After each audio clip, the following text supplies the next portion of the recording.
Hello doctors, welcome back to the series of NEET MDS 2021 Recall. In this video, we are going to see about an interesting syndrome, that is Hurler syndrome, from the subject oral medicine.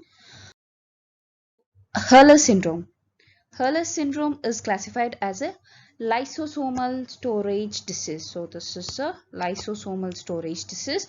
So it is clinically related to Hunter syndrome, which is MPS 2, that is mucopolysaccharides 2. So mucopolysaccharides diseases are divided into several things. So Hunter syndrome is mucopolysaccharide 2, whereas Hunter syndrome is X-linked, whereas Hurler syndrome is an autosomal recessive disorder. So this is important. Hunter syndrome is X-linked, but Hurler syndrome is an autosomal recessive disorder. Okay. So it is also known as mucopolysaccharidosis type 1H. So this is type 1H, and it is or Hurler's disease. It is also known as Hurler's disease, and formerly it is known as gargoylism. So you should remember these names because sometimes they might ask in the exams also. So it is a genetic disorder. Okay, so it is a genetic disorder which results from the buildup of large sugar molecules called as glycosaminoglycans in lysosomes. So it results in buildup of large sugar molecules which are known as glycosaminoglycans in lysosomes, but it is also a genetic disorder. So let us see the mechanism, how it forms. So it is due to the deficiency of alpha L iduronidase. Okay, so it is due to the deficiency of alpha L iduronidase. So it is an enzyme which is responsible for breaking down of glycosaminoglycans. Since there is deficiency of alpha L iduronidase, the glycosaminoglycans get pulled up. So that results in Hurler syndrome. Okay, so without this enzyme, there is a buildup of dermatan sulfate and heparan sulfate which occurs in the body. Okay, there is a buildup of dermatan sulfate and heparan sulfate. So symptoms appear during childhood and early death usually occurs.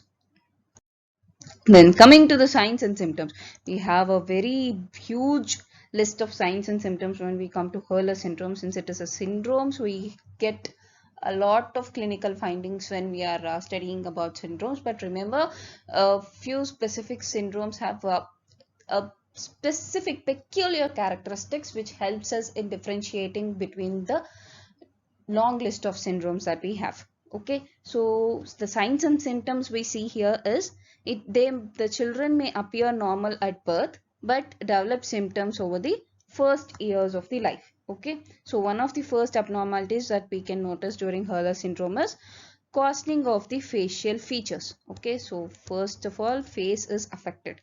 These symptoms can begin at 3 to 6 months of age. Okay, 3 to 6 months of age. So since face is affected, so let us come from head. So head can be large with prominent frontal bones. Skull can be elongated. Okay, the nose can have a flattened nasal bridge. Okay, the nose can have a flattened nasal bridge and sometimes may also exhibit with continuous nasal discharge. Though, and eye sockets may be widely spaced. Okay, the eye sockets may be widely spaced and the eyes may protrude from the skull. Okay, there is a protrusion of eyes.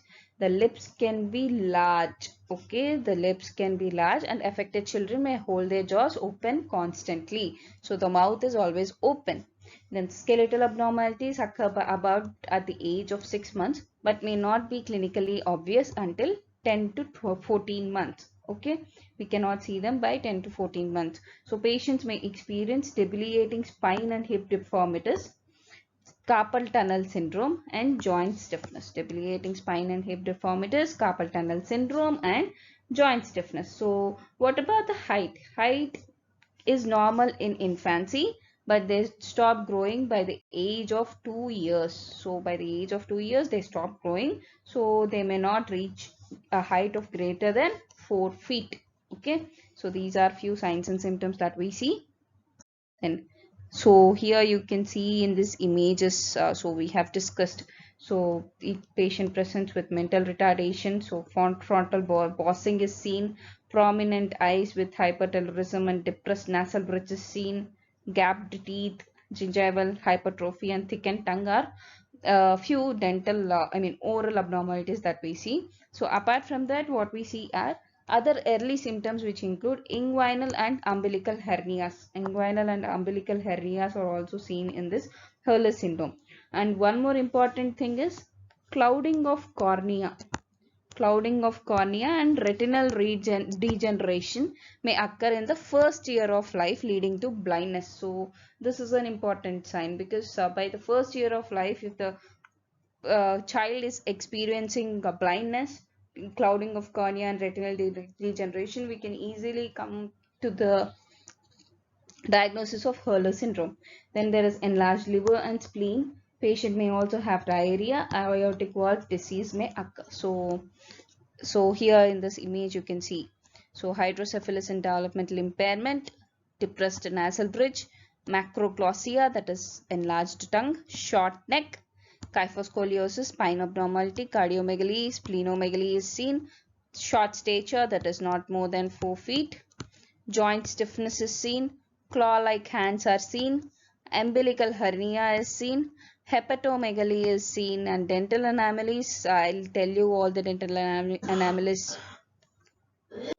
So I'll tell you all the dental anomalies in the next slide. Then there is hearing impairment, corneal clouding, frontal bossing. Okay, so just remember this, these important signs at least. Okay. Then coming to the dental abnormalities that we see, so you can appreciate the image here. From this image itself, you can see a few symptoms here. So what we'll see hypodontia, as we see in the image. So hypodontia, microdontia. Okay, enamel defects are seen, thin tapering canine crowns are seen, so as in here, and pointed molar cusps are seen, and also bulbous molar crowns and molar taurodontism is seen. Okay, tooth roots are usually short, blunted, spindle-like in permanent molars. Okay, so these are the dental abnormalities that we see. So keep in mind, these are also very important for you. Coming to the treatment part of Hurler syndrome, there is no cure for Hurler syndrome. Okay, so there is no cure for Hurler syndrome. So that is why the child may die at an early age.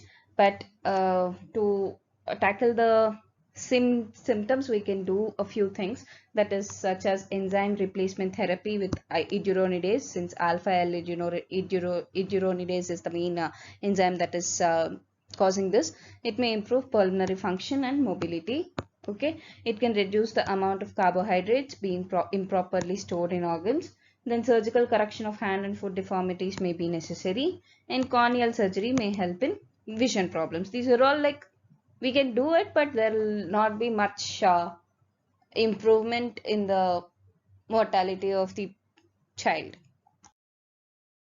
So the question they have asked in NEET MDS 2021 exam based on this Hurler syndrome was, so the most common feature of Hurler syndrome is, and the options they gave were congenital absence of disease, teeth mobility, intermittent calcification of brain, and corneal clouding. Okay, so two dental anomalies they have given, but congenital absence of teeth is not seen in Hurler syndrome, right? Teeth are present, there is no congenital absence, but the teeth which are present show other abnormalities, right? Teeth mobility is also not seen. Okay, then intermittent calcification of brain, mental retardation is seen but not intermittent calcification, it is not seen. Then coming to corneal clouding, yes, it is seen in the first years of life.